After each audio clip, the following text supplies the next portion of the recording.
Hello again, and welcome to Faith, Family, and Politics. I'm your host, Joshua Cummins.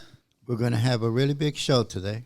That's our good friend, Louis Rodriguez, here in studio. How you doing today, sir? I'm doing fine. Thank you for having me. And before we do any further introductions, I just want to go through and do a little bit of a promotion for Revolver Broadcasting, because Faith, Family, and Politics is a part of that family. That's Alan, Louis, and myself. Sterling over there in the producer's chair is also part of this nice little company, and I hope you guys become familiar with our shows. Because we're not going anywhere. Yeah, that's right. And we're looking to, not only get these messages out to you and the things that we're doing, but we want you to be part of our family and pay us so we can keep doing it so that we're not so poor. Okay? Dang. So you're going to check out not only this show, obviously, Faith, Family, and Politics, comment, share, all that good stuff. It's wonderful. It's beautiful.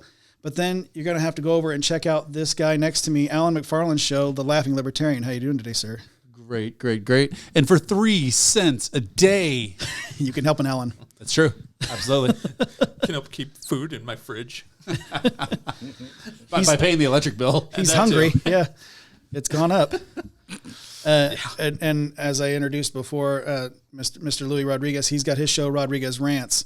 So make sure and check that out as well, because episode 2 drops very soon. So be on the lookout for that. Alan's got a new episode coming up this week. I have to. It's required. No, I'm really big on gun rights, and there's one right in my ribs right now. Yeah, there's some things happening. There was some whip cracking earlier. That's what I heard. It was. Yeah. It was like, yes. It was a dreaded march. Yeah. Okay. That's why you're wearing double shirts, so you don't see the lashings, the lash marks. So the guy over there you've heard doing a little bit of sound effects. That's the guy that's bringing the message this week. He's been on here before. It's his second time back, and his name is Jeremy Hess. That was just coming, sir. I don't have a podcast or anything. I'm just wandered in off the streets like, do you guys have a podcast I can be a part of? Please, can I have some more? And then he's here for a second time, so it was like, cool. He went down our street again. So yeah, there you go.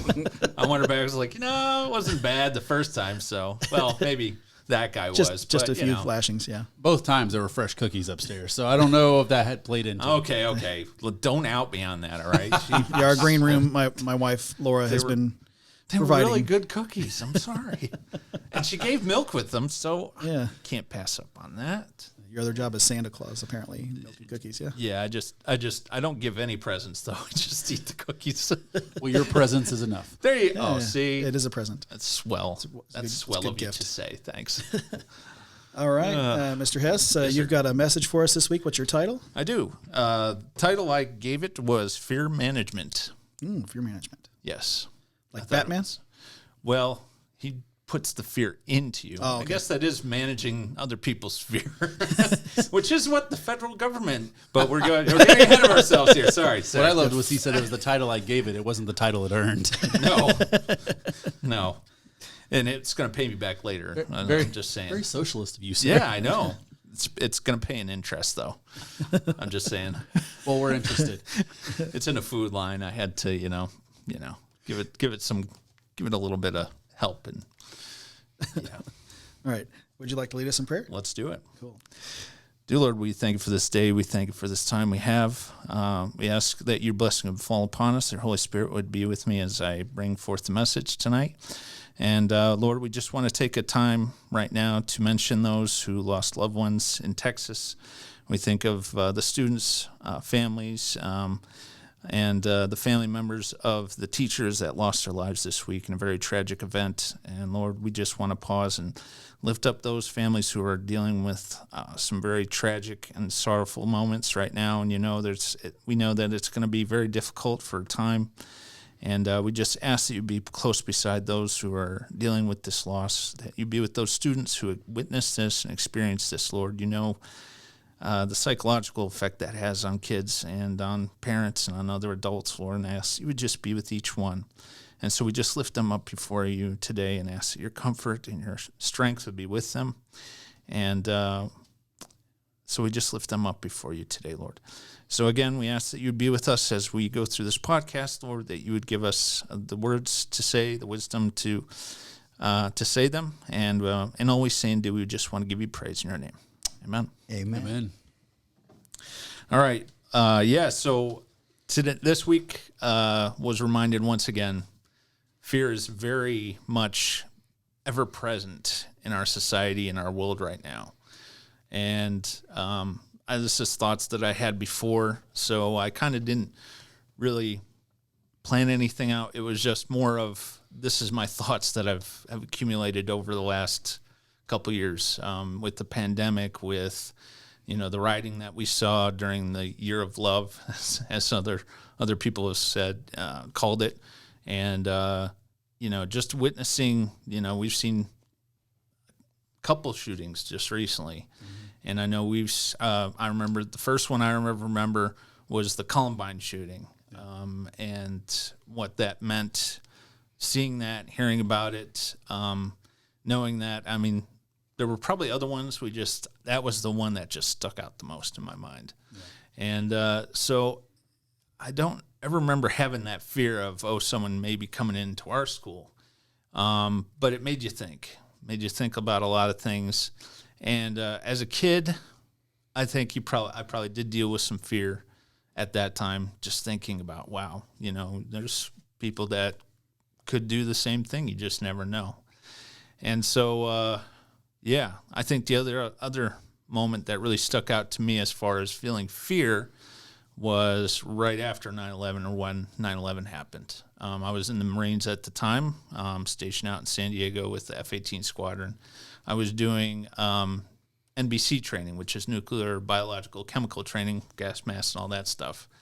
And as I was driving, they said, Cessna, that's what they were saying at that time, had flown into one of the Twin Towers. And I'm like, how did you miss that? How do you fly into a tower? Yeah. And then as I got to the training facility, which was a little bit off-site of the main base, we found out, it wasn't just that. And I remember that night going back, driving around, they had put concrete dividers. Slabs. Yeah, so you had to go around them. You couldn't go straight through. And the guards were not just carrying pistols. They were, had flaks and were carrying shotguns as well. So we just didn't know. And we got back, and it was just like, what does this mean? What does this mean for, us as military personnel? What does this mean for our country?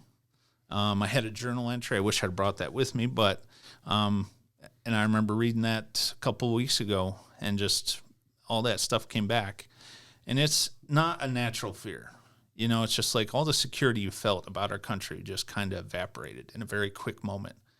And you just saw the terror on people's faces on the TV videos. I mean, of anybody who was there or experienced it or had family there. You didn't know. You saw the devastation in Manhattan. You saw it in Washington, D.C. I actually went to the place where the plane crashed in Pennsylvania, and I got to see that, and that was just a moving tribute to those people who said, you know what? Talk about fear. They had every right to say, we're just going to go with this. I don't know what's going to happen, but I don't want to get hurt. I don't want to get killed.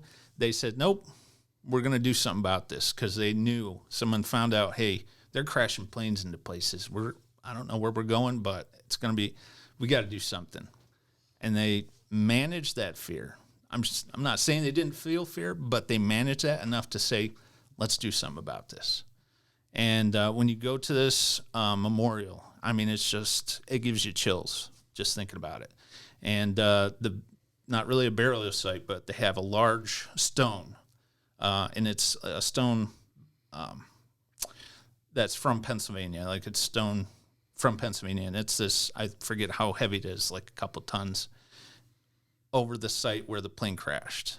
And so you just have that memorial that you can see, and you can't walk out there. Only the family members or relatives that had people that died in that crash can go out there and walk in the grass and go to that place. But you can see it, and it just reminded you, even though there was fear, there was that sense of, man, they did something. They did something to stop something very evil from happening.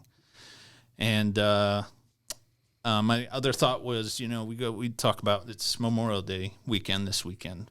And as a veteran, I've known guys. There was a gentleman that I went through boot camp with who died early on in the conflict before I was heading over to Iraq or Kuwait during the war in Iraq. My brother lost a close comrade of his and 2 other Marines to an IED. So he knew people that, lost their lives. But, you saw that picture I had on my computer back at work where it was guys, someone has snapped a picture of guys leaving the LAVs going into the Normandy beaches. And it's just this picture of these guys struggling through the water to get to the beaches, and you can see the hills where they have to hit, and you know what's waiting for them. And it was called Going Into the Jaws of Death, basically. And I was listening to a audiobook about that, the D-Day landings and what that first wave experienced and the following waves. And if you came out there saying I wasn't afraid, the other guys would call you a liar. You know there was fear. But they said there was just something inherent in what they were trained to do that just pushed that fear aside and said, even though I feel this fear, I still have a job to do. I still have things I have to do. And so we had guys that were marking safe areas or landmine areas, and they were getting killed. And, people clearing away, obstructions and ways for guys to get onto the beach and get off the beach and hit the hills where these, the Germans were. And so, to me, that's managing your fear. That's saying I still feel fear, but I'm still doing something. Yeah. I'm still moving forward. I'm still making progress because we have a job to do. We have to, stop this. We have to put a stop to this tyranny. And, protecting the guys to the left and to the right is probably what was on their mind primarily. But they knew this was a job. This was the beginning of something that was going to, defeat the enemies that was bigger than themselves. Exactly. Sure. They were just a small piece in a big puzzle, So that's what my thoughts usually go to, especially on Memorial Day. But like I said, fear management. Everybody feels fear. You can probably tell me stories. I know Louis could. I know Josh could. Alan, anybody that within the sound of our voice or just watching or listening can tell us stories of when they were afraid, when they felt fear, but they still, hey, I got to push through this. I got to do what I have to do. And so, we all witnessed, via the news what happened in Texas. And, that's the worst feeling is seeing young people, especially that age, experiencing something like that, experiencing that amount of fear at a very young age. And to me, that's just monstrous. I can't imagine seeing someone or knowing somebody of that age, or even a teenager. Any child experiencing something like that. And I remember before, like after 9/11, it was more of a bipartisan thing of, well, yeah, this is a terrible situation. There's a terrible event that happened, yet let's take time to mourn. Let's take time to heal. Let's take time to just put politics aside and focus on surrounding these people with love and care and prayers and all this, the positivity that we experienced. And it's like we're falling away from that. It feels to me like we're falling away from that. And instead of saying, let's get it, time to heal, it's more just, it's political sound bites. It's more, I'm going to use this to prove a point that we need to do this or we need to do that. And it's like, what happened to that? What happened to that time where we just, instead of, experiencing it and, praying and thinking through and, not going based off emotion, what do we do? Why don't we do that anymore? They took God out of it. Yeah. And that's a lot of things. And a lot of it is we just don't have that conscience. We don't see a conscience with regards to this. So I did have some scriptures that that I've found on this. The first one, the main verse, is found in John 16:33. And it reads like this: "In this world you will have trouble, but take heart, I have overcome the world." I being God the Father. And that's, as Christians, that is what we mainly focus on in times like this. It's hard to look in society and see, try to find hope. You'll have guys that stand up and say, you know what, let's just, take time to mourn to this, or, hey, we're going to change things. We're going to try to protect our children more. We're going to set people up that can protect them from things like this happening. Finding out why people like this young man who committed this heinous act do things like this, because it's not just a limited thing. We see this more often, it seems like. So, what are we doing to help our kids adjust to what they see around them? Because I was like thinking about it earlier. It's like all they hear and see is everything on the news is negative, and there's wars, and there's disease, and there's everybody's shuttered up in the homes, and it's like we're locking down and all this other stuff, and it's like it's taking away their hope in a lot of way. And if there are psychological issues involved, it's exasperating them. I think I said that wrong, but it's making it worse, to the point where you see what we saw this week in Texas.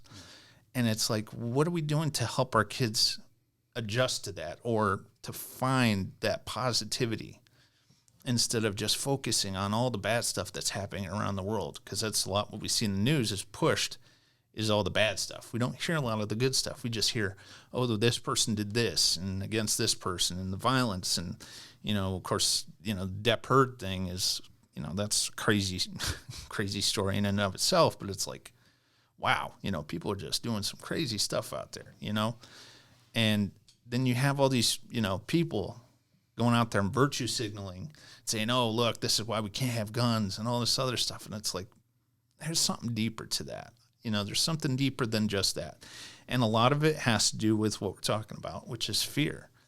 They've allowed fear into their hearts to the point where it changes them into something that maybe their parents didn't want to see them that, but they're just like, I don't know what else to do. If they had that verse of assurance right there. Yeah, right there. That one verse. Can you read that one for me again? If you don't mind? It's in this world you will have trouble, but take heart, I have overcome the world.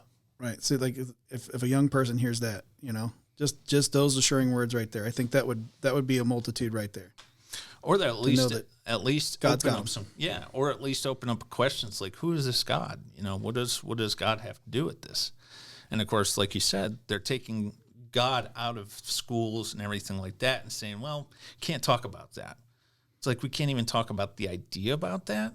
I mean, we're saying, hey, this is, if we're trying to be equal in how we teach kids, well, give them all the ideas about that, everything that's out there, and help them, let them make up their mind instead of, this is what we're going to teach them, or this is how we teach them, and just, it's strictly this one way of thinking. And if you can't think like that, well, we're not going to listen to you, or you're going to be canceled. Sounds like they need their next steps in fear management. Yeah. So the other verse that we had was found in Psalms. A lot of these were in Psalms, interestingly enough. But the next one was David Psalms. knew a lot about fear. Yeah. If anyone knew fear, I mean, his first job was facing off against a lion and a bear, and then facing off against a giant. I mean, I would imagine he felt fear, but he obviously did what he did because he had confidence in the Lord. It wasn't just oh no, it's a giant like all the other Israelites are doing, even the king. It was like, yeah, but God can take care of this, So Psalms 34, 4-7 says, I sought the Lord, and he answered me. He delivered me from all my fears. Those who look to him are radiant. Their faces are never covered with shame. This poor man called, and the Lord heard him. He saved him out of all his troubles. The angel of the Lord encamps around those who fear him, and he delivers them. So I know Louis had talked about angels before, but I mean, I thought that was a pretty apropos verse, that the Lord sets angels round about us. And especially probably in times where it's, things are going really bad and we just feel like, I can't deal with this. I can't handle this. I would imagine that's the time that the Lord's presence is most dear and most, present in our lives, because he helps us to manage whatever we're dealing with, whether it be sadness, depression, or fear. So I thought that was a really good verse as well. And I don't want to take up everybody. If somebody has something to say, I'll give them the opportunity. Because I can talk. You can ask my dad that. I can talk. But then the next one was Psalm 27, 1 through 3, which reads, "The Lord is my light and my salvation. Whom shall I fear? The Lord is the stronghold of my life. Of whom shall I be afraid? When the wicked advance against me to devour me, it is my enemies and my foes who will stumble and fall. Though an army besiege me, my heart will not fear. Though war break out against me, even then I will be confident." So, right there we talk about war. We talk about, it's not just a physical war, a violent war that we see like we saw in Afghanistan and Iraq. It can be a war within the society that we're talking about. And, it's almost come to blows. It has come to blows, really, if you think about it. Even a personal war, a spiritual war. We all have those struggles. Yeah. And we all have those people that are set against us. And we know that in a spiritual sense, we know it's not those people specifically, it's the enemy using those people to make us feel like, you need to be afraid, causing that fear. The fear of being good and bad, and also challenging who you are. Yeah. And challenging who you are, I think that's important, but not to the point where you're changing the very essence of who you are. There's change. Everybody changes. Alan's probably not the same person he was when he was a kid. I know I'm not. Josh, maybe. Yeah, pretty big kid at heart. But if you're doing bad, there's always a change. Yeah. You change to be good. Right. Yeah. You learn. It's a maturing process. You know the difference. You learn the difference between right and wrong. Mm-hmm. If you don't, well, it's going to be a very difficult life for you. That's for sure. Certainly. And then the other verse I had was, I think this is the second to last one. "They will have no fear of bad news. Their hearts are steadfast, trusting in the Lord. Their hearts are secure. They will have no fear. In the end, they will look on look in triumph on their foes." So I thought that was pretty accurate. They will have no fear of bad news. We've all gotten bad news. We've seen bad news happen this week. Mm-hmm. I think it was last week before. It was in Buffalo.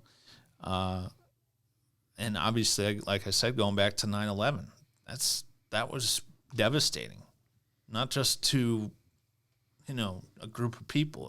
The world witnessed that. Yeah. You saw it live on action. Seeing those buildings crumble was just like, is this really happening? That surreal feeling of, oh, wow, this is serious. There was just a lot of lives that were lost all in that very short amount of time, And but if only we could go back to our past selves and give ourselves that first verse you read. Yeah. During that time for the assurance, right? Yeah, and I'm sure there were people that looked to the Lord, looked to the Word to find solace, to find help, to find strength. I know when I was in boot camp, I didn't know everything there was to know about boot camp. Never shot a weapon before in my life. So I'm like, man, I want to get through this the first time, because I did not want to go through it again, because if you don't make it through the first time, they recycle you, as they say, and you go through boot camp from the day one on up. So I'm like, I want to get through this the first time. So I know I was praying. I know there was fear, like, oh, I don't want to be left behind. I want to get through this the first time. And I had other people praying for me, obviously. And even though there was that fear, it was manageable fear, And that was, again, because of the prayers that I was praying, having that little pocket testament that they give you, and then knowing that I have family, up in New York and in other places that were praying for me, helped me to manage that fear in a very productive manner, you know? Well, there's no man in this world that could say that they never have fear. Exactly. We all have fear in us. Yep. No matter where we're at. Absolutely. All we have to do is conquer our fear. Yeah.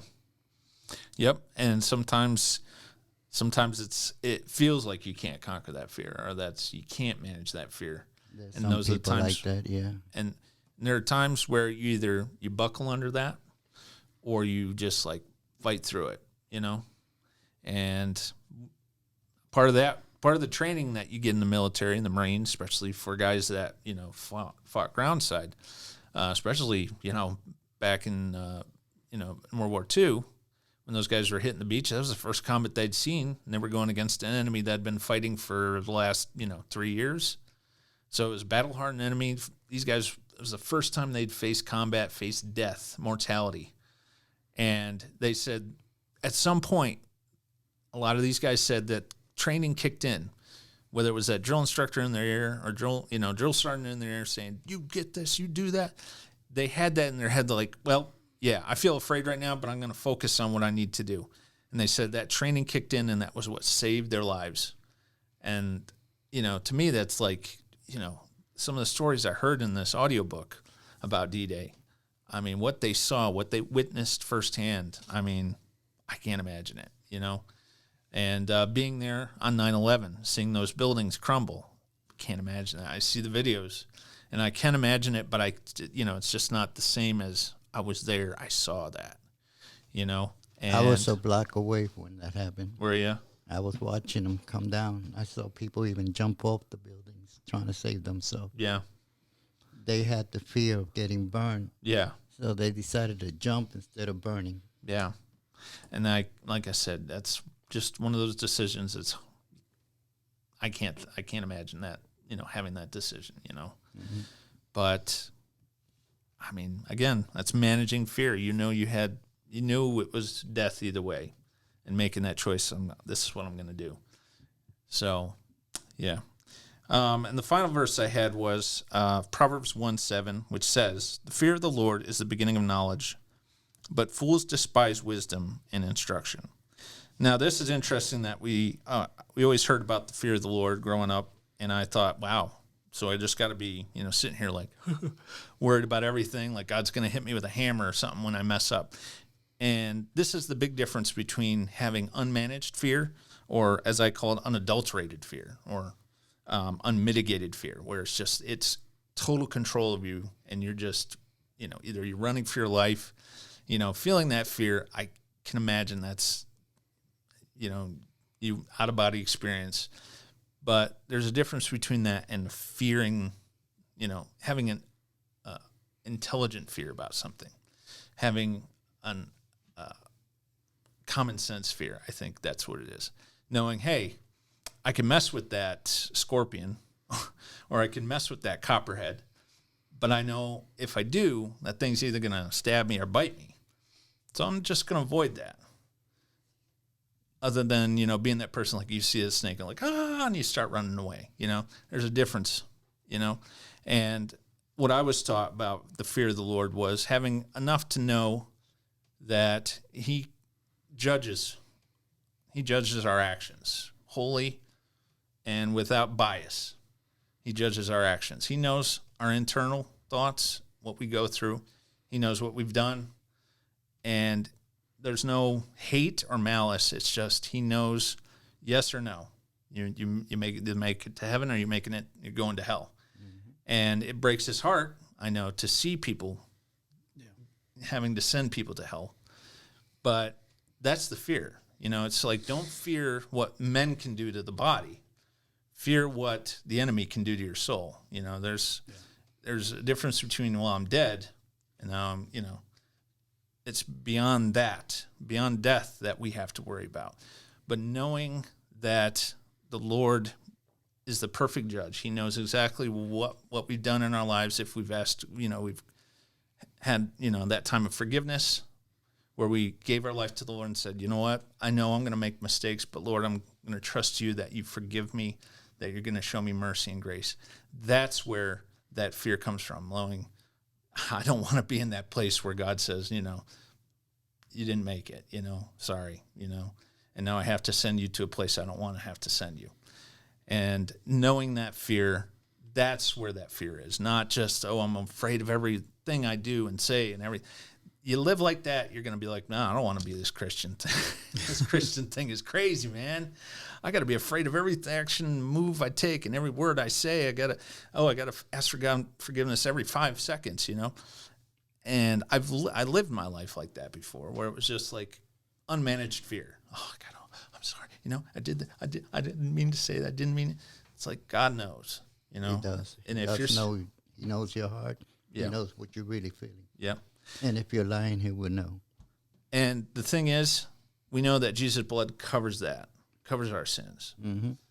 It's not that we live perfect lives after we get saved. It's that what Jesus did on the cross and when He was raised from the dead, that takes care of it. As long as we're faithful to the Lord, as long as we're doing what we know to the best of our knowledge, we're doing what the Lord asks us, and we're being a good example to those around us and living our lives as biblically as possible. That's where that fear of the Lord is not just a fear, like, oh my word, everything I say and do is wrong, and I have to ask forgiveness all the time. Yeah, but if I go back to your very first verse, yeah, He's managing our fear for us. So, right. So, like I say, next time someone comes to you and they say, I'm going to make you fear, say, let me talk to my manager. Hold on. And you clasp your hands together and you pray. Right. To help you out. Right. So there was a quote I found too. I thought this was a pretty good quote. It says, "It's okay to be scared, but don't let that fear overpower your mind and control you." And like I said, a lot of times that's what, not just our government. I don't want to rag on them. I mean, we're going to rag on them later. So, and I know Alan's giving me that look like, are you serious? He's been champing at the bit. That's what he's here for this week. I know. So, I mean, yeah, our government does it a lot, and not just left. It's on the right too, where we just hear so much stuff where it's like they're monopolizing on the death of kids. It's like, just let it go, man. Don't just say something, because everybody wants to say something and go based off emotion. But it's like, let's just do something, and we'll just trust that, what we say holds some weight, and, stop with the words, offer your comfort and say, hey, we're going to figure this out. Well, let's give this a little time to breathe. They're operating on fear and they're not managing exactly. It. Or they're, like I said, they're monopolizing on fear, and that's where it really frustrates my grace. So I mean, it's the best tool, right? It is. It is. When we stop worrying about something, they can't control us. Right. You look at people who are knowledgeable about something and they stop fearing something. Yeah, exactly. And then you look at other people who are constantly fearing things. We've seen this in numerous different fashions, especially over the last couple of years, right? Mm-hmm. We've seen it, albeit, biological. You see it all over the world with warlords and terrorists and things like that. These people, you always kind of go, I'm one of those people who, when someone makes me fear them, it only happens for a few seconds, and then something clicks in my brain and goes, now I'm offended that you made me fear you for a second, and now I'm angry, and now I'm going to show you why you need to fear me. But having that mentality, you look at other people in other countries, and you go, why can't you just stand up? Why can't you do that? And it's just because they've been given fear. They've been fed fear. This isn't today's fear. This isn't last week's fear. This is a lifelong situation where they have been raised to fear someone, something bigger than them, scarier than them, greater than them, worse than them. It's almost genetic, really.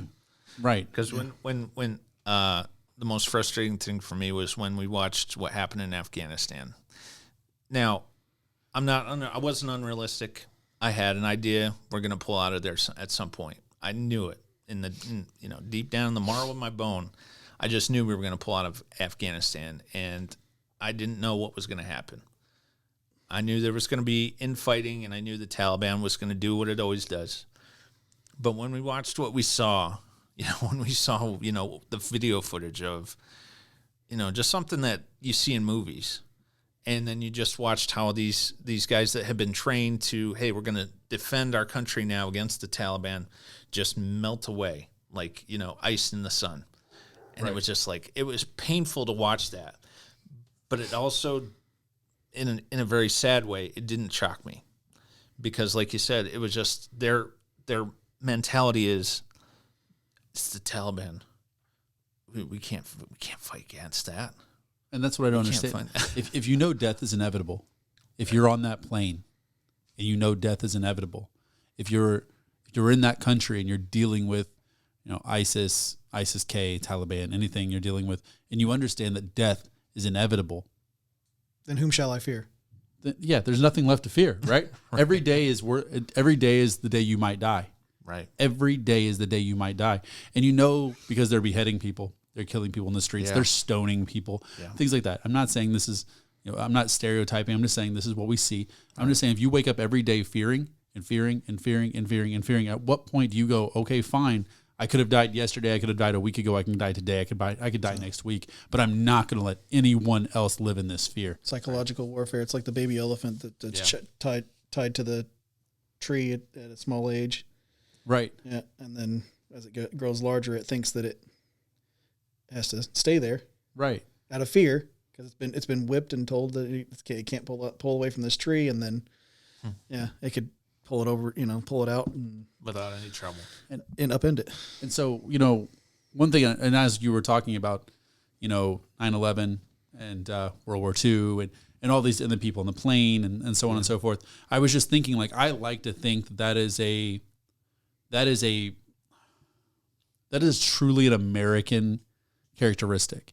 From the beginning, we said, you know what, we're not going to let you do this. You're not going to make us live in fear. Yeah. You're going to pay for making me feel fear. Yeah.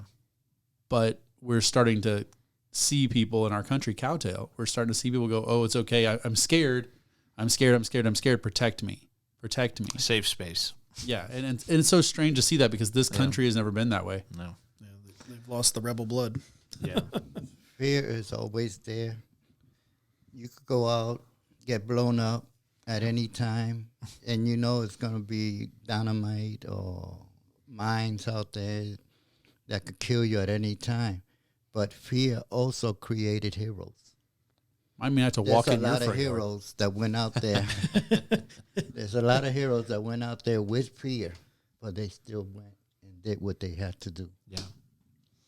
And I always thought, I remember watching a series called Band of Brothers, and when they were going through the Battle of Bastogne. Jackson 5? Yeah, exactly. Band of Brothers? Yeah. Okay. Sorry. That was sisters. No, that was the Brothers Band. So you got that. Gotcha. You got the title mixed up. It wasn't making the band, it was breaking the band? Yeah, exactly. Because that's what their dad did to them. Anyway, go ahead. Sorry. No. But important point, we got to differentiate. But they talked about the bombings in Bastogne. The Germans would just pound there, and they said, you just didn't know. Those artillery shells would fall anywhere and everywhere. And you'd think, hey, I'm in the safest spot ever. And the next thing you know, it's like, boom, and it's gone. And they said you'd see two things. You'd see the rookie guys, the replacements coming in. And they were the ones running around like chickens with their heads cut off, running, I got to find a safe spot. And then they look and they see these veterans just sitting there calmly eating their food, or just, ducked down in their hole, just waiting for it to be over. And they said, the guys come up, it's like, what are you guys doing? Yeah. He's like, I've seen my friends blown to smithereens, and it could be where I'm at, could be where they're at. You just don't know where that's going to happen. So say I run to this spot and I think, well, now I'm safe, and that's exactly where that next shelf hits. You just don't know. So it's like, why am I going to run around like a crazy person if you just know, life is like that though. You don't know. And it's like, if we're just going to live in fear of what life throws at us, then are we really living? Kind of like, I think that's a William Wallace quote. Is it really living if we're just in abject fear of what the government's going to do, or what, the CDC is going to say, or what Dr. Our Lord and Savior, Dr. Fauci. What's that? Or what the sniffles is today. Yeah. But it's just one of those things. It's like, you take a chance. No matter what you do, you're taking a chance. So I never got to the point where I'm like, let that pride sink in. Like, I'm good. I'm going to be fine. I just had this knowledge in the back of my head when this pandemic hit and the masking thing took place. I got to a point where I was like, you know what? If I'm going to get it, it's going to happen regardless if I'm wearing a mask, if I'm vaccinated or not. And obviously we've seen that. And so I just refused to live in fear of it. I knew it was there. I knew it could hit me. And I knew people were saying, well, if you don't have the vaccine, it's going to be a lot worse for you. And I just got to a point where I was like, you know what? I'm good with that. Not that I'm looking to die or that I want to die, but I'm ready. If it happens, I'm ready for it. And that's where it changed in my head a lot of things. Because, again, that was something that, I had to figure that out. And the Lord obviously gave me some wisdom on that, too. And there's still people fear of that. Yeah, it's foolish to live in that fear. It's foolish to live in that fear. Right. And that's how we end up with people by themselves in their car with a mask on. I just know I made it 3 weeks of sitting in my house. 3 weeks. The third week I was sitting in my house, I looked outside at everybody and I was like, I'm just going to go find a place that's crowded and just breathe their air. Because I'm serious. It sounds hilarious. Right. No. But I sat inside and I was like, this is breaking me more than whatever. Yeah. I'm confident. I'm confident my immune system can take it. Yeah. And if it can't, I would rather do it. I'd rather live or die that way than be in here. And once I have, this strain out of the way, granted, we didn't know how rapidly it was going to mutate, but it was still one of those things like, once I have it out of the way, I don't have to fear. Yeah. Right. You rolled through that thing twice, right? Like a tank? Yeah, I got it twice. Like a tank. Wow. Yeah, it was little shivers for 3 hours one time. The second time I just thought I had a runny nose. So it didn't just roll over you; it turned around and ran over. It came back. It came back over you. And that fear brought more damage than just being feared, because people had to stay home. Yeah. It mentally hurt them. Yeah. Right. And it was no good. Especially extroverts, man. I mean, we're used to being around people. There's two guys on this side of the table, that's for sure. Well, that's why I couldn't work from home. I knew if I got stuck at home all the time and I wasn't going anywhere, I wasn't doing it, because I was going between where I worked, where there was maybe 3 other people maybe, plus me, and going back home. That was the extent of my thing.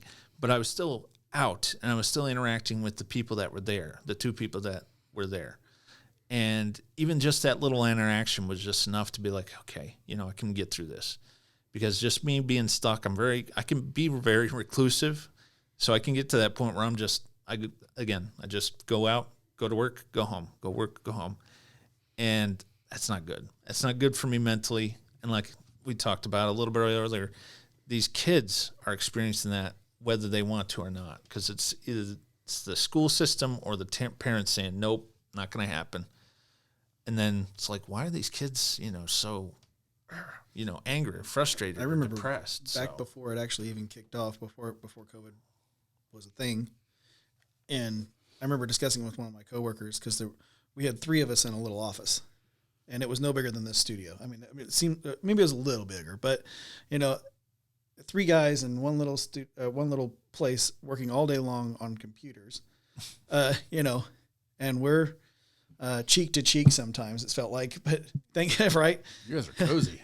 Yeah, which cheeks? A little too cozy, Which right? cheeks? That's That good. was That's what I a was gonna valid question, right? And so I had thank God we were essential, because I'm too much of a social creature. But beforehand, I remember discussing it and thinking like, okay, well, this thing is happening over there in China. It's over there. I remember like just before we had bird flu and some other different strains of things, and we've had hoof and mouth. We've had all kinds of weird. Even all the these monkeypox. Yeah, that's a current thing now. But but it was always like, well, it got managed and it happened over there. It happened away. So it's like, well, it's not. It's we haven't seen a case over here yet. And then it was like overnight in gangbusters, right? Yep. And it was all of a sudden, it was like, okay, things are going to lock down. And then the streets were empty. And like Alan talked about, like being an extrovert, and you're just like, okay, you see the same 3 people every day and going, like twiddling my thumbs. And when am I going to see other people that we used to seeing? And we used to have all these people together. And having fun and going to the park and throwing a Frisbee is not possible anymore. What, can we just do that? So yeah, that was a lot of fear to manage just to get through that, just to deal with the disconnect, because we're social creatures by nature. Not even just extroverts. Introverts also need that social connection because we're human beings and we need social connection. Well, yeah, introverts more so, because without that connection, they just, like you said, I don't know where the young man who, and I won't say his name, but who shot up this Texas school, I don't know what he went through, but a lot of the things that you heard about what other people had said about him, whether it was friends or family, were just saying, oh yeah, he had, he was just so, he was by himself and he just couldn't interact, and he just had this, and some of his friends like, yeah, there was something off about him. We just didn't say anything. Yeah, it's like, but this is that's what we evil. hear. Oh, it is, and I'm not Just excusing. You got problems and this and that. You don't go to a school and start killing out 2 years old and 4-year-old graders. Right. No, and there's no excuse for that. I'm not excusing him at all. I'm just saying what leads God never forgives him. What leads someone to get to that point where it's just like, well, this is all I have left. This is all I can do. Before we get into that a little bit too far, because we do have an article about that later on, but so we've got to shorten time here because we've kind of went off the rails here. So let's tell some stories about fear, things that we've feared. For me, I remember when I was a teenager, and we were walking, me and my friend, we were walking his niece and her friend home. They were a little bit younger than us. That maybe 13, 14 years of age is when what they were, and we were, I think, 17. And we had to go past it wasn't a gang house, but they certainly operated drugs out of there, but they pretended they were a gang. Those type of guys, but there was plenty of them, and they were hooting and hollering at the girls that we were walking back to their house. And we knew that it was going to be trouble. And I had to figure out, okay, something's going to happen. Something's going to go down. How do we manage this? What is the best outcome that can come from this? Because as we get about a block down the road, I can see out of the corner of my eye when I look back that they're now running after us. So I told the girls, run as fast as you can. Now, thinking that my friend was going to stick by my side and we were going to turn and try to fend off as many as we could, I found myself by myself. He was just as afraid of the group as the young girls were. And so I said, forget it. I'm doing this. I'm going to stand my ground for these young ladies. And I had to put that fear away. And I just had to let God handle it. And I managed to knock out a couple of young men, but it didn't last too long before I was on the ground and jumped. But the girls got away okay, and I ultimately came out okay, and the situation did ultimately get handled in a very particular way that I won't divulge on this podcast. But I had to do what I had to do. I knew that I had to stand my ground. I knew that I had to deal with that fear, because I knew that there was going to be 15 to however many they had. I didn't know how many they had, but I knew how many they were going to use by the time they got up to me. There was at least 5 on me. And let me tell you, there's no winners in a situation like that. And this is not a pride thing. This is just I knew what I had to do, and I stood my ground and controlled that fear. And one of the scariest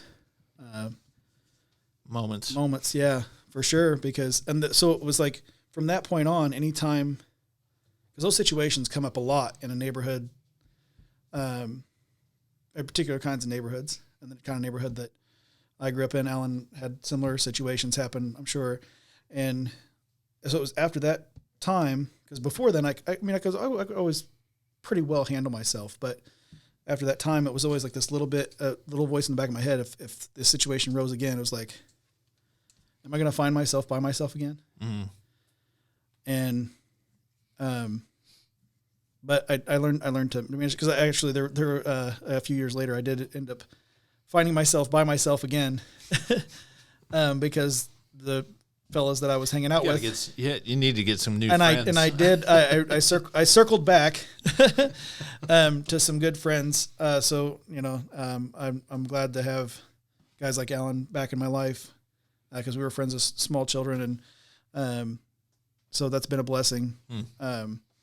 And guys like Louis come into my life through happenstance, and we've become probably the best of friends as well. And who may or may not have landmines in his front yard.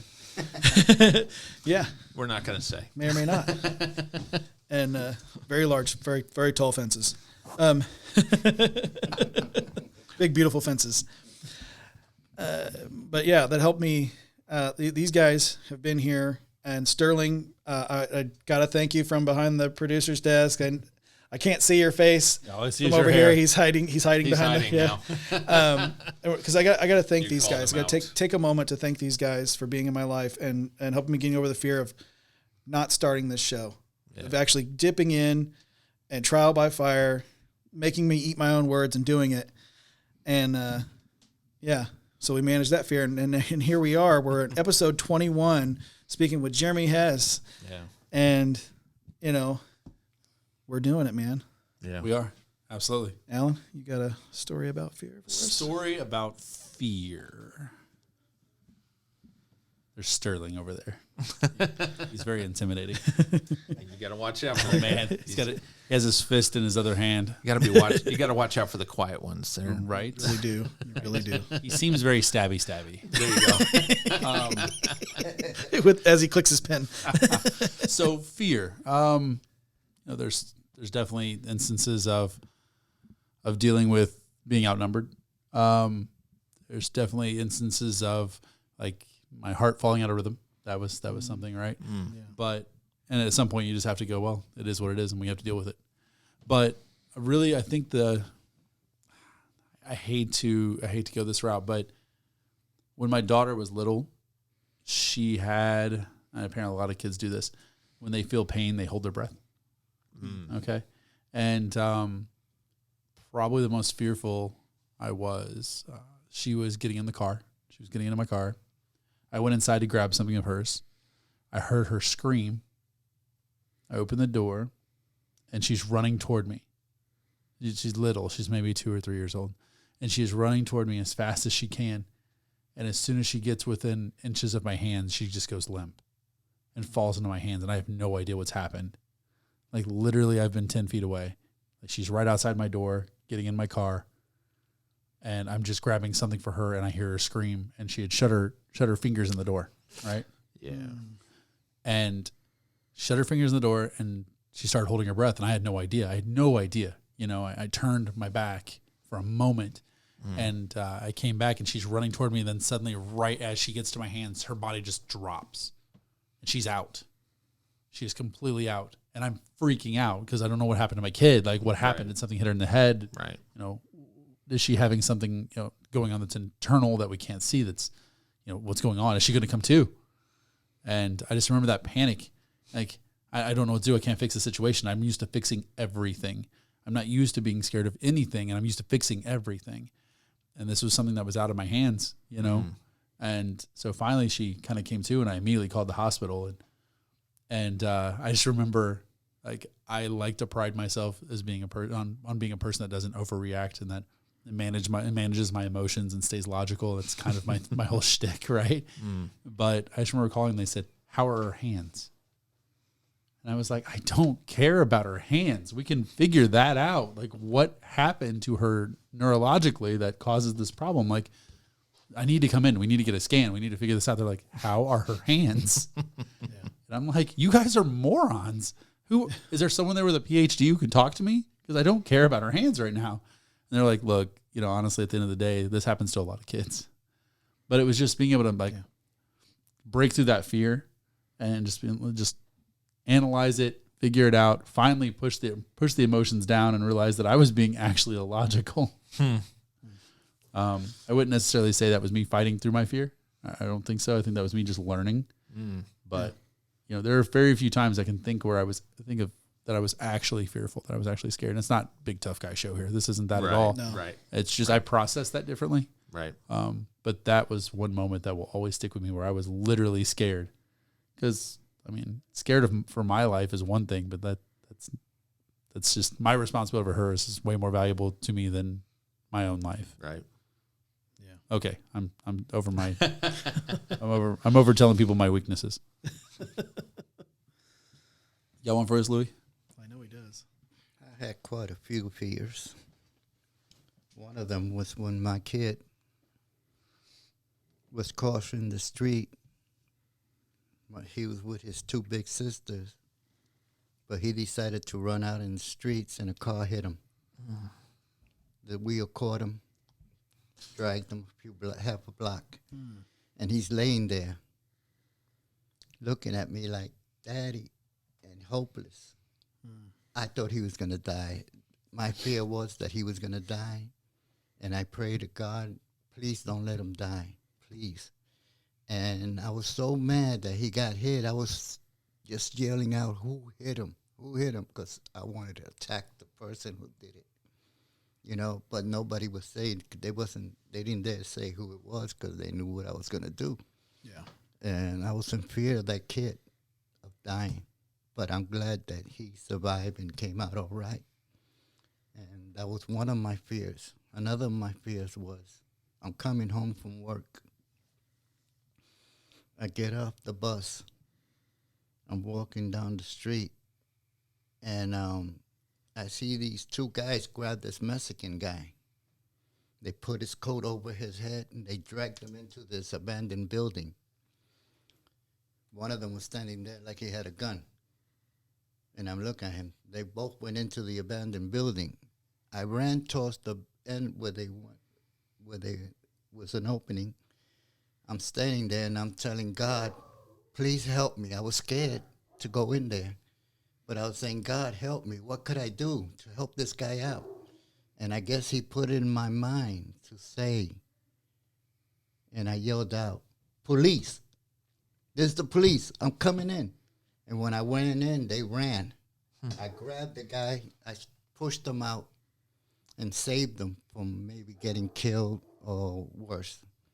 But that day I was really scared. I thought I was going to get shot, you know, but something inside me made me go in there and help him out. Goes right back to his first verse Yes. at the top, right? We know there'll be troubles. Yeah. So you prayed out to him, right? Yeah. And then he was like, here's your cape, my son. Go be a superhero. He put in my mind what to say. I'm thinking of the crappy scenario where these jerks run out the back door and then call the police because you impersonated a police officer. Like these guys are breaking the law. You scare them. They call the police and have you arrested for impersonating a police officer. There goes Louis. I figured, Bye, Louis. Same police, they get scared and run, Yeah. I don't know. That was perfect. Maybe they would have gave Louis a medal saying, hey, you're or a little certificate. Welcome to the police force. You can only The hope, bad right? thing about it, at the end, I told him, you want me to walk you home? And he goes, no, leave me alone. I'll be all right. Yeah. And he just walked away. But I was glad in my mind that he was all right. Yeah. He picked up his groceries from the floor because he dropped all his groceries. And he just kept walking. Just kept walking. That works. Yeah. Well, I think we've got down to the politics portion because Jeremy, you've told us quite a few stories of some things that you feared, and Well, I will say this: there was one time where my mom, I was living with my parents at the time, and I heard my mom downstairs, and usually she's rummaging around doing something, and all of a sudden I heard like a yelp or something like that, and then this thump, thump, thump, thump, thump. And now I'm upstairs and I'm thinking, what was that? Like I thought she dropped like a laundry basket. And I like called out to her, didn't hear her. Called out to her again, didn't hear her. And I ran probably the fastest I've ever run down the stairs, down. to the basement stairs, and she was down at the bottom of the basement stairs with her leg tangled up. I mean, it looked the worst. That was probably the scariest thing I'd ever seen in my life. And it was terrified. Like, I just lost my mom, like my mom was dead. And I ran down there. I had the presence of mind because, there was something in my mind that was saying, just focus, make sure she's all right, make sure she doesn't move anything. While the rest of me is just like, oh, my word, what's going on?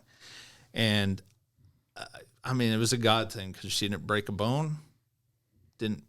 She hit her head pretty hard because it's all concrete down there. But it was one of those things where I had the presence of mind to tell my aunt who came to the top of the stairs, call 911, call 911. And it was the scariest thing, but it was like that, kind of like that training thing that kicks in. Yeah. Just like make sure she doesn't move her head. It was like all that stuff just flashed in my eye. I knew that was the Lord helping me get through that to help her. And like I said, it was a miracle. She didn't break anything. She just had, Good little goose egg for a minute. Yeah. So 3 minutes later, the basket was rolled away, and she was resurrected. She was.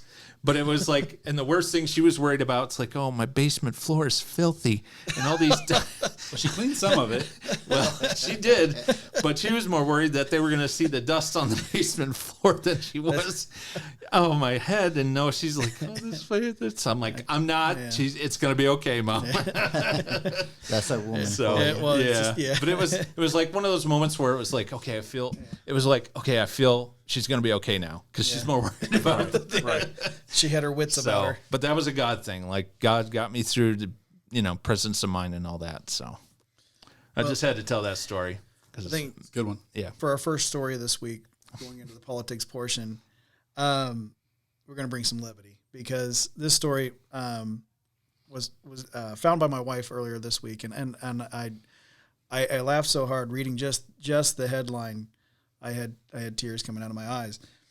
So coming from the businessinsider.com, CNN accidentally sent welcome baskets to employees who had been laid off after the CNN Plus streaming service flopped. CNN accidentally sent welcome baskets to employees who were laid off after the CNN Plus streaming service shuttered. The paid streaming subscription service launched on March 29th, 2022, and announced it was shutting down on April 21st. Insider previously reported. A week later, hundreds of laid-off staffers received welcome gifts. What was that you said earlier today, Jeremy? Welcome to unemployment. Right. I was like, in my mind, it's like best timing ever. Way to go, CNN. That's what we get with shortages, Kudos. Right? They couldn't get everything together. They're like, oh, man, we have to source this basket, and we got to source this jerky, and we got to source, it's not going to be animal anything. But, they're going to source all these different things, and then something held that up, and they're like, oh, crap, the last thing came in. Oh. And I just want to imagine that it was like a fruit basket. So by the time the fruit got there, it was like rotted and moldy. I thought you were talking about their staff. Well, that's not far off. That fruit basket was closed. It only likes small children, apparently. So, right. So some of these gift baskets apparently had. You're welcome, Alan. I knew you'd like that. Thank you. Some of these gift baskets even had encouraging notes attached. Oh, wow. Saying, this is an incredible time to be a part of CNN. That was a quote on the card, one of the cards. Fantastic. That was according to Wall Street Journal. Another one said, quote, build relationships and take time to connect with colleagues and learn so that you make the most of your time here. Well, you can't write this stuff, man. No, you can't. Well, they did. But no.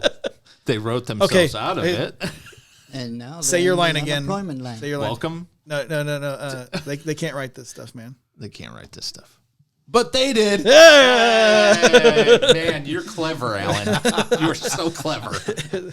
So satisfying, right? So CNN, like I said, best timing ever. CNN spent as much as $250 million on launch. Oh, man. And saw meager audience engagement out of the gate, never surpassing 10,000 viewers at any time per CNBC. I wonder if that 250,000 included the welcome baskets. Right. Right. We had to shut it down. Why? It was the welcome baskets. The baskets put us over budget. Wait, excuse me. Did you say the welcome baskets set us over? Maybe. So my thought was what had happened was they were having supply chain issues, getting the baskets out, so they had to wait, and they're like, well, I'll just send the baskets when they come in, and then Right. so hey, CNN Plus shut down, and they were like, well, they said to send the baskets when they came in, so let's go ahead and send them out. But, it went UPS, and then, it got lost, trampled, and then showed up at their front doorstep a little late. It's the only place CNN looked for quality products.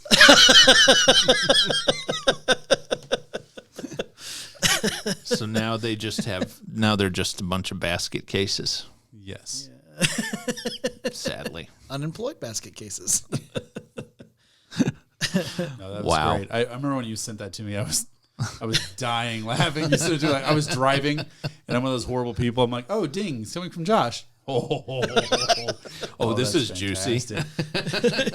Like the fruit in their baskets. Yeah. Yep. Well, it wasn't juicy by the time I got in. Well, and I also imagine that like, oh no, we've sent these baskets out after we fired them. How do we make it up? And I'm waiting for the story to come across that's saying that they sent out sorry baskets, but they were the same thing. Also with encouraging cards like, Keep smiling. We're in this together.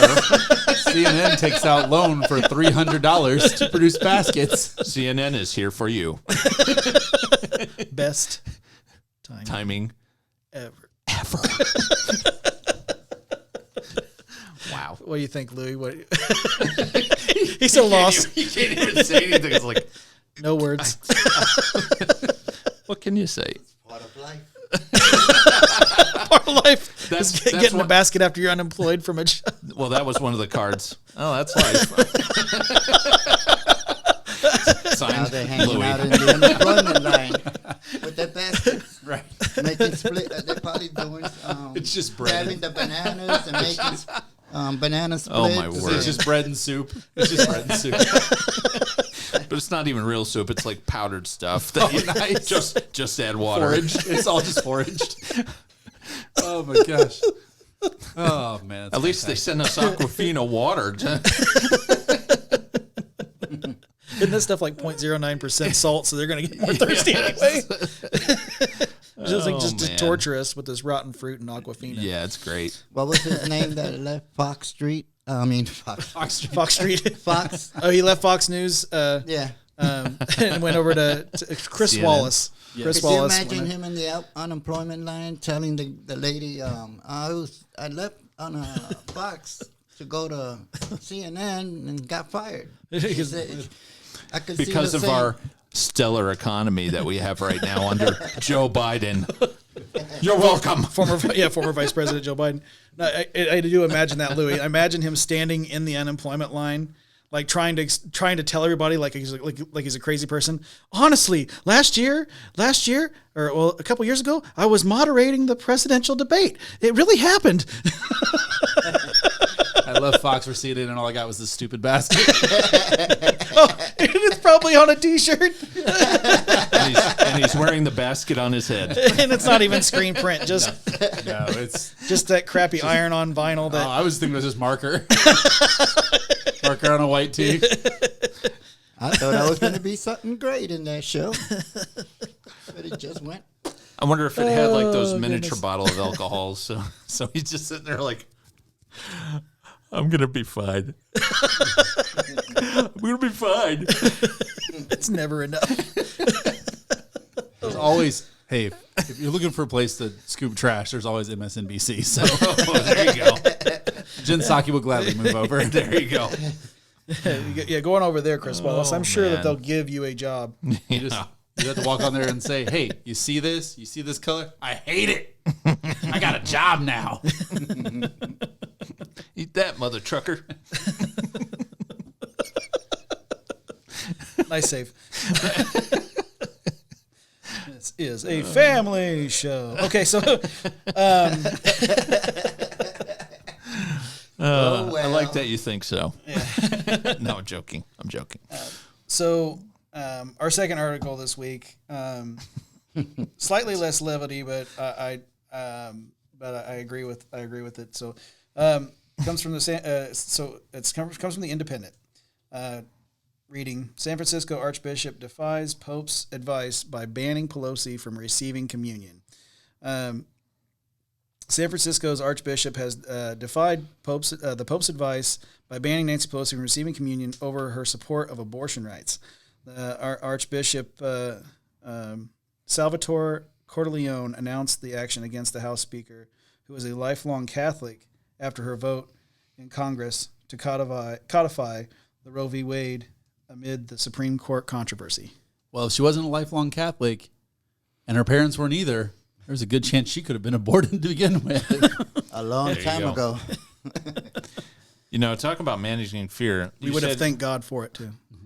I'm so thankful. You said he was the Archbishop in San Francisco. Yes. Mm-hmm. Now, talk about managing fear. Yeah. Right?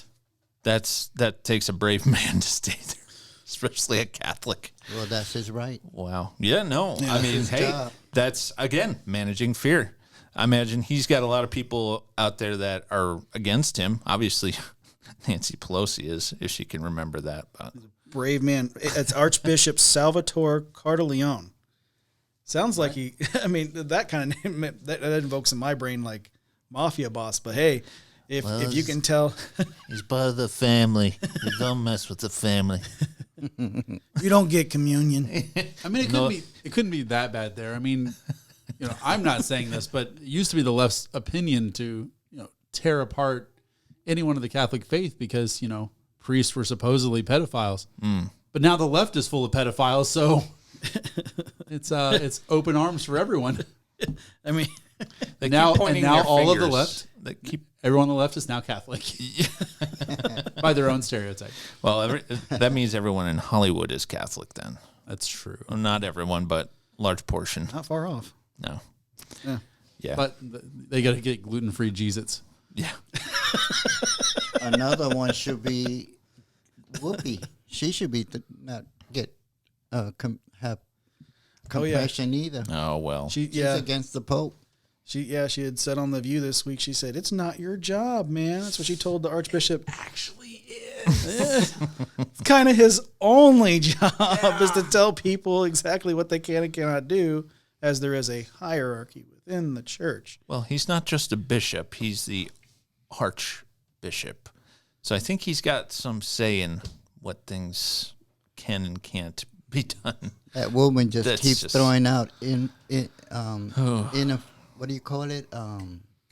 False information. Misinformation? False news. False information. Fake Always news. Giving out Fake news. Fake news. And Fake news, Whoopi. And while all of her fans keep throwing out small children they've aborted. Wow. I can't believe they do that, child. Sorry.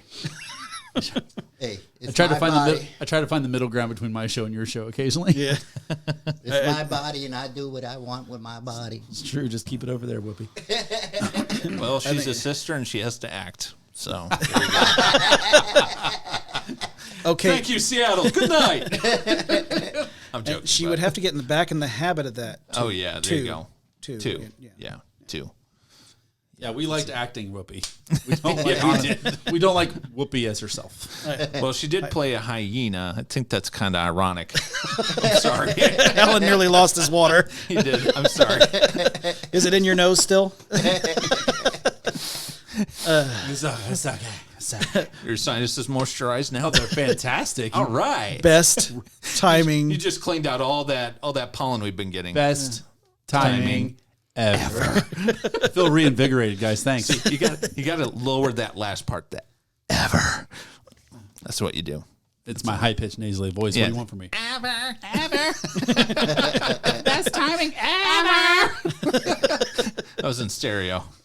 Sorry for those who are listening. And the rest of this program is going to get turned down wherever they're listening. Turned down for what? I yield my time. Oh my goodness. I didn't hear that, Louis. Would you like to repeat that? I will yield my time to Josh. Oh, you know there are these words in the English language. There's some that just kind of like rub you the wrong way. Oh. Yeah, Like the word That's sandpaper. like program.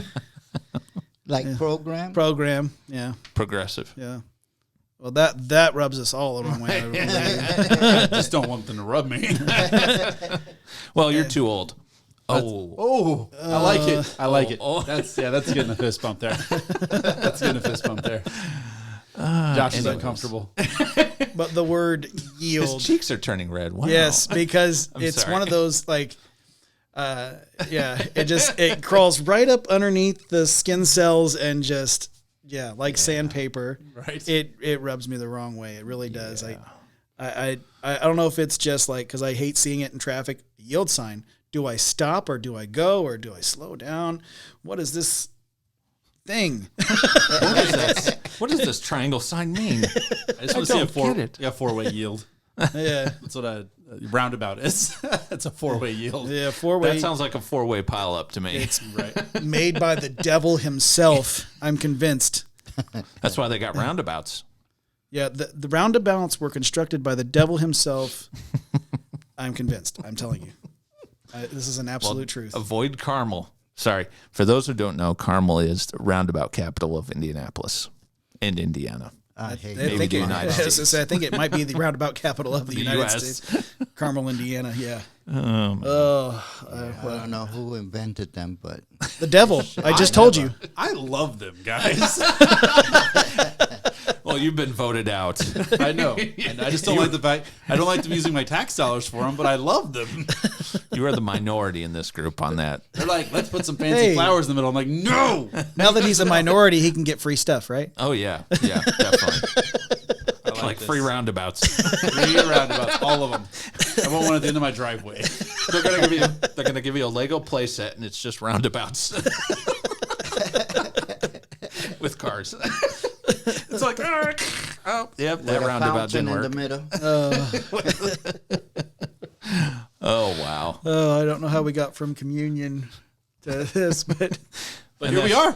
but yeah, here we are. Hey, that's what happened to that's what happened to delivery trucks that were delivering the thank you baskets. Way too many roundabouts. Many roundabouts. What is this sign? What does it mean? Do I stop or do I go? They just keep going around and around. And around. Where do we get off? They were also CNN employees. Oh man! They ironically got fired immediately after the baskets were delivered.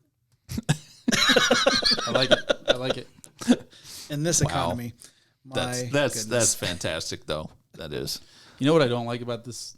We're going to end on like a somber note. Didn't we do this last week too? we did do this last week, and there was some talk about it early on in the show, but it's just these are the types of things that we have to tackle, and I think all of our hearts broke this week when we heard the news about this. But the last story coming from the Texas Tribune.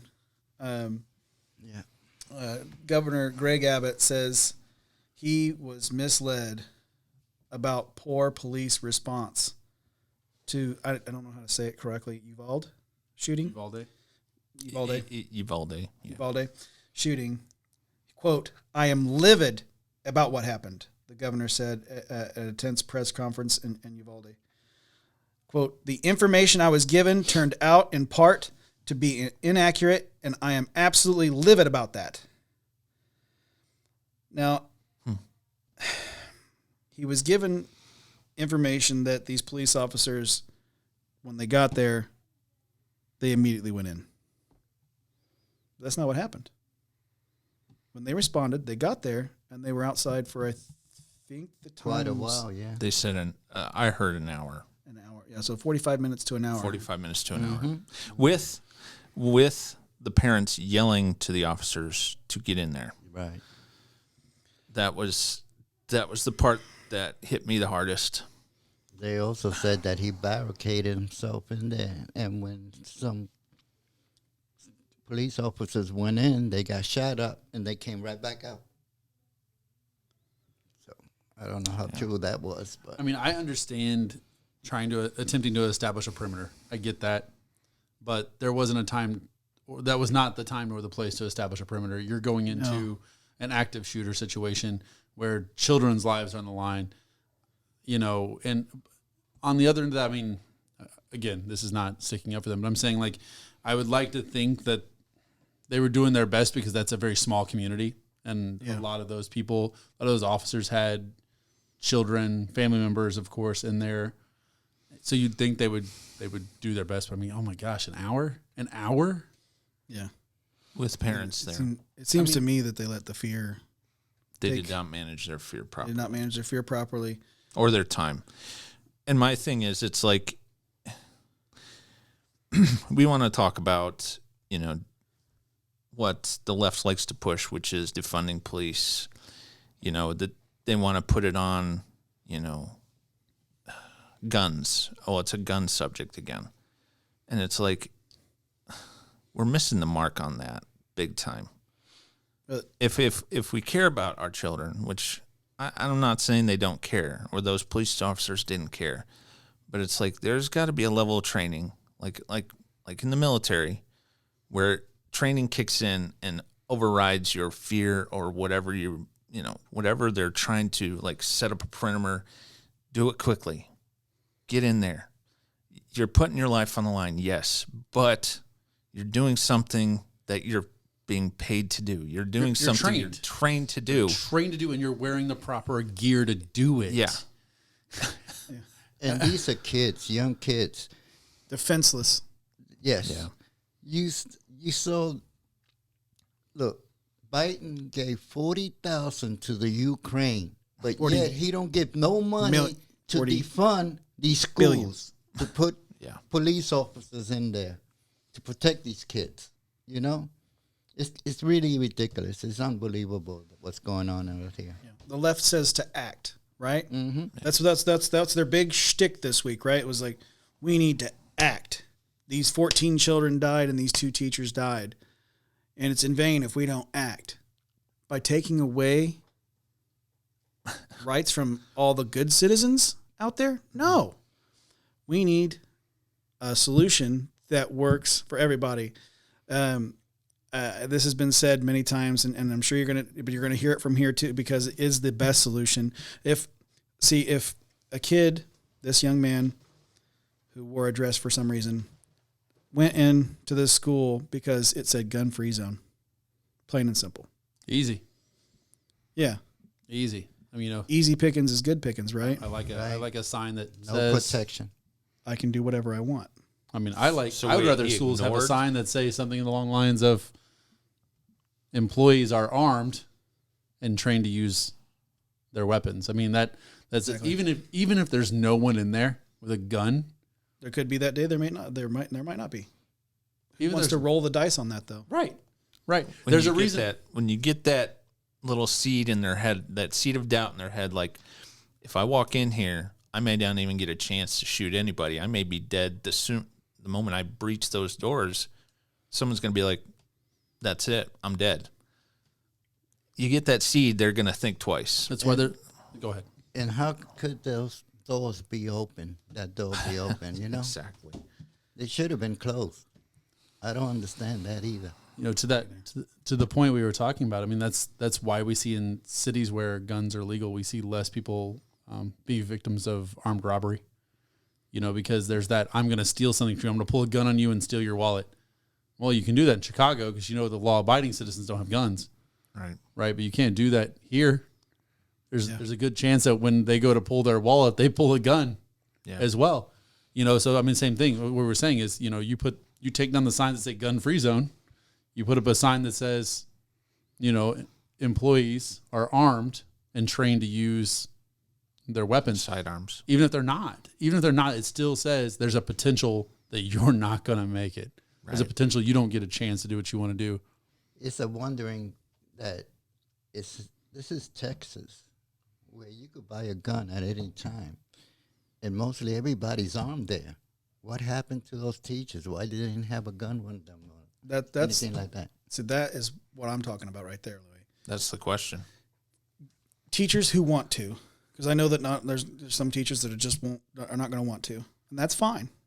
But the teachers who want to, let them be armed. If they're willing to go through the training and learn how to properly use a firearm, let them be trained so that they can be on the premises and protect those children. Because and so they're not laying their own lives down to protect those children. Yeah, exactly. I'm not saying they shouldn't, but I'm saying the only way teachers have at this moment to protect those children is to be a human shield. Is to push them up out of a window or to dive in front of a bullet, something like that. They don't have the ability to actually protect their own lives, but put your own oxygen mask on before you apply it to someone else, right?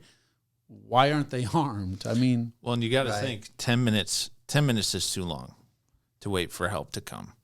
Oh, let alone half an hour, 45 minutes, an hour. I can't even imagine being in that situation as a teacher with those children in your protection, knowing I can't do anything except barricade the door. But if he breaks in, if he shoots the door out, what am I going to do?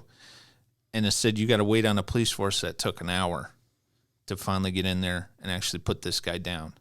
And it's like, outside of that, you have a person, a security person, or more than that, and a police, whatever teacher, pulling arms and going through that school and looking for this guy actively and knowing, well, like you said, there's a chance I'm going to die today, but I'm going to die knowing that I'm protecting these kids from whoever this person is, whoever this evil person is.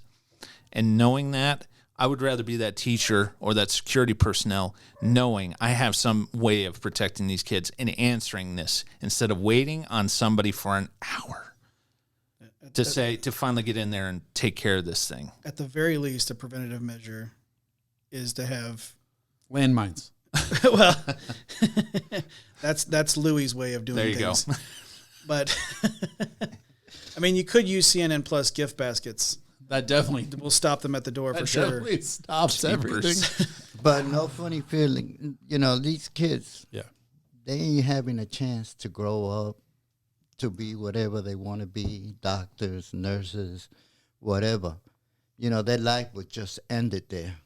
Yeah. And could have been prevented. Yes. And they're all with God now, and at least they don't have to be in this cruel world. Yeah. Yeah.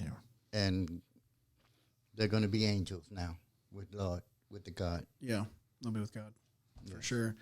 And like it's the very least the best I think one of the best preventative measures, if we're not going to arm the teachers, let's get cops in plain clothes, or veterans that have, they need a paycheck. How much money are we sending to schools every year? I think it's like $400,000 per school or something like that. It equates out to. I think they can afford to pay a couple armed guards that you don't know if they're armed guards or if they're just a teacher's aide walking around the school.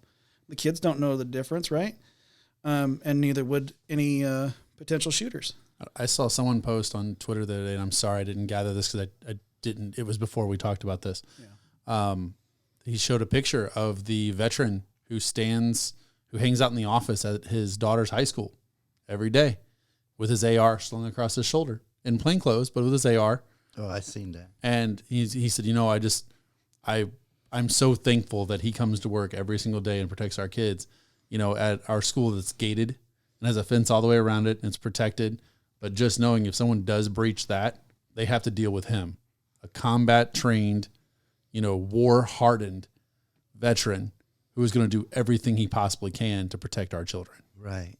They were talking about that they should take some veterans that are retired and protect the schools. Or they need money too, right? Security guards, yes. They do. Well, it's interesting that, you can be a government official and be surrounded by people with guns, even probably fully automatic guns, and not worry about people coming in and attacking, because people know if I go in there, I'm probably going to be dead before I even get into the hall or wherever they're meeting. And yet they're like, no, we shouldn't do that in schools. Let's put more regulations on, people, like you said, legal and well-meaning people that own guns. Let's put more regulations on them. So, it's harder for them to protect. Harder for them.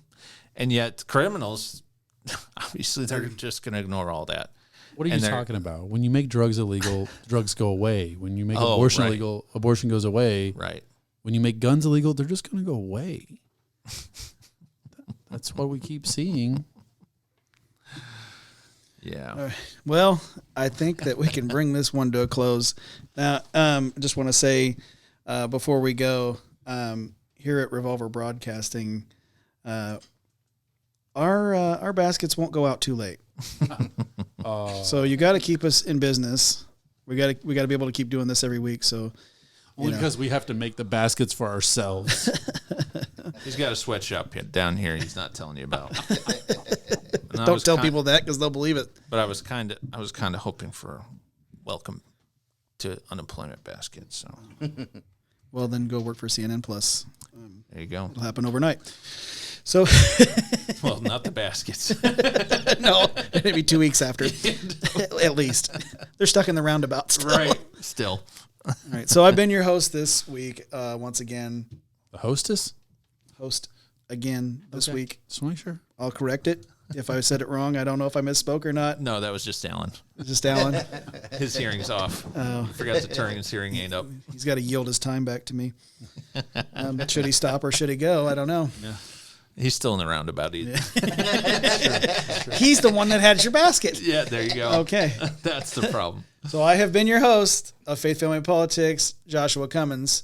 Thank you for joining us. We got our good friend Louis Rodriguez, host of Rodriguez Rants. Thank you for joining us, sir. Thank you for having me. It's always a pleasure. We got the man who brought the message this week, Jeremy Hess. Thank you for joining us, sir. Thank you for having me. Glad Last to be here. but not least, you know him, you love him, the host of Laughing Libertarian, Alan McFarland. Hey, thanks a lot. I really do appreciate you having me on. All right, brother. And I will make a show this week. Pressure. If not, we're going to send him a basket. Best. I almost said words I can't say on timing ever. Best. Exactly. Tune in for my show to see the words I couldn't say here. We'll see you next week. Bye. Bye. Goodbye.